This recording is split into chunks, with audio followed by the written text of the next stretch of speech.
ತಿಳಿದಿರೋಂಗೆ ಆ ಪಕ್ಷದಲ್ಲಿ ಸಕ್ರಿಯವಾಗಿ ಒಂದು ಕಾರ್ಯಕರ್ತನಾಗಿ ಸೇವೆ ಸಲ್ಲಿಸ್ತಾರೆ. ಇವತ್ತು ನಾವು ಯಾವತ್ತೂ ಫೋರ್ಸ್ ಮಾಡಿಲ್ಲ ನಮ್ಮ ಪಕ್ಷಕ್ಕೆ ಬನ್ನಿ ಅಂತ. ನಮ್ಮ ಅಭಿವೃದ್ಧಿ ಕಾರ್ಯಕ್ರಮಗಳನ್ನು ಮನಗಂಡು ನಮ್ಮ ತಾಲೂಕಿನಲ್ಲಿ ಮುಂದಿನ ಒಂದು ಭವಿಷ್ಯದ ಒಂದು ವಾತಾವರಣ, ಮುಂದೆ 2028ಕ್ಕೂ ಕೂಡ ನಮ್ಮ ಸರ್ಕಾರ ಬರುತ್ತೆ ಅಂತಕ್ಕಂಥ ಒಂದು ವಿಶ್ವಾಸ. ಜೊತೆಗೆ ಅವರು ಯಾವುದೇ ರೀತಿ ಹುದ್ದೆಯನ್ನು ಅಪೇಕ್ಷಿಸಿ ನಮ್ಮ ಹತ್ರ ಚರ್ಚೆ ಮಾಡಿಲ್ಲ. ಮುಂದಕ್ಕಿಂತದನ್ನೇ ನನಗೆ ಹುದ್ದೆ ಕೊಡಬೇಕು ಅಂತಲೂ ಕೂಡ ನಮ್ಮ ಹತ್ರ ಚರ್ಚೆ ಮಾಡಿಲ್ಲ. ಯಾವುದೇ ಫಲಾಪೇಕ್ಷೆ ಇಲ್ಲದೆ ಇವತ್ತು ಜಾತ್ಯತೀತ ಜನತಾದಳ ದೇವೇಗೌಡರ ನಾಯಕತ್ವ, ಕುಮಾರಣ್ಣವರ ನಾಯಕತ್ವ, ರೇವಣ್ಣವರ ನಾಯಕತ್ವ, ನಮ್ಮೆಲ್ಲರ ನಾಯಕತ್ವದ ಅಡಿನಲ್ಲಿ ಇವತ್ತು ನಮ್ಮ ಮೋಹನ್ ಕುಮಾರ್ ಅವರು ಸೇರ್ಪಡೆಗೊಳ್ತಾ ಇದ್ದಾರೆ. ಅವ್ರನ್ನ ನಾವು ಪಕ್ಷದಲ್ಲಿ ಒಳ್ಳೆಯ ರೀತಿ ಅವರ ಮುಂದಿನ ದಿನಗಳಲ್ಲೂ ಕೂಡ ಒಂದು ಒಳ್ಳೆಯ ರೀತಿ ನಡೆಸ್ಕೋತೀವಿ. ಅವರು ಕೂಡ ಮುಂದಿನ ದಿನಗಳಲ್ಲಿ ಇನ್ನೂ ಕೂಡ 100 ಜನ ಅವರ ಸ್ನೇಹಿತರುಗಳನ್ನು ಒಳಗೂಡಿ ಪಕ್ಷಕ್ಕೆ ಸೇರ್ಪಡೆ ಮಾಡ್ತಿದ್ದಾರೆ. ಇವತ್ತು ಜಾತ್ಯತೀತ ಜನತಾದಳ ನಮ್ಮ ತಾಲೂಕಿನಲ್ಲಿ ತಳಹಂತದಿಂದ ಮತ್ತು ತಾಲೂಕು ಮತ್ತು ಜಿಲ್ಲಾ ಮಟ್ಟದ ತನಕ ಕೂಡ ಗಟ್ಟಿಯಾಗಿರ್ತಕ್ಕಂಥ ಪಕ್ಷ ಜಾತ್ಯತೀತ ಜನತಾದಳ. ಏಕೆಂದರೆ ಇವತ್ತು ದೇವೇಗೌಡರು ಇವತ್ತು 94ನೇ ವಯಸ್ಸಿನಲ್ಲೂ ಕೂಡ ರೈತರ, ಬಡವರ, ದೀನ ದಲಿತರ ಎಲ್ಲರ ಏಳಿಗೆಗೋಸ್ಕರ ಇವತ್ತು ರಾಜ್ಯ ರಾಷ್ಟ್ರದಲ್ಲಿ ಹೋರಾಟವನ್ನು ಮಾಡ್ತಾಯಿದ್ದಾರೆ.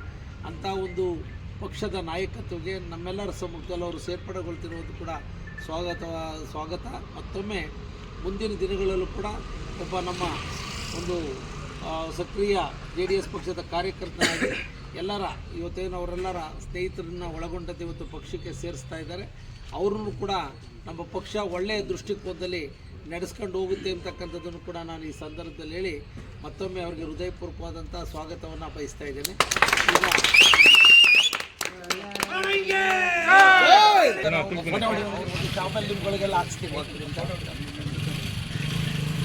ನಾಯಕರಾದಂತಹ ದೇವೇಗೌಡರು ಸಾಹೇಬ್ರನ್ನ ಜ್ಞಾಪಿಸ್ಕೊಂತ, ಕೇಂದ್ರದ ಸಚಿವರಾದಂತಹ ಕುಮಾರಣ್ಣವ್ರನ್ನ ಜ್ಞಾಪಿಸ್ಕೊಂತ, ಅದೇ ರೀತಿ ರೇವಣ್ಣ ಸಾಹೇಬ್ರನ್ನ, MS ಅವರಂಥ ಸೂರಜ್ ರೇವಣ್ಣವ್ರನ್ನ, ಅದೇ ರೀತಿ ತಾಲೂಕಿನ ಅಭಿವೃದ್ಧಿಯ ಹರಿಕಾರರು ಅಂತ ಇವತ್ತೇನು ನಾವು ಕರಿತೀವಿ ನಮ್ಮ ನೆಚ್ಚಿನ ಅಣ್ಣರಾದಂತಹ ಬಾಲಣ್ಣವ್ರನ್ನ ಈ ಸಂದರ್ಭದಲ್ಲಿ ಜ್ಞಾಪಿಸ್ಕೊಂತ, ಇವತ್ತೇನು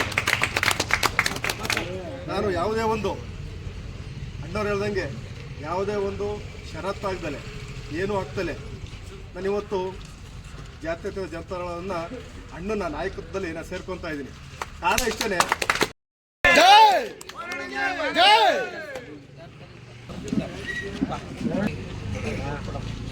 ಒಂದು ವಾಟ್ಸಪ್ ಮಾಡಿದ್ರೆ ಆಯ್ತು.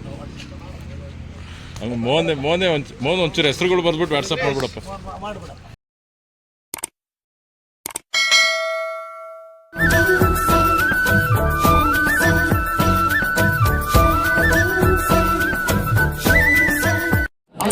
अभी सब्सक्राइब करें।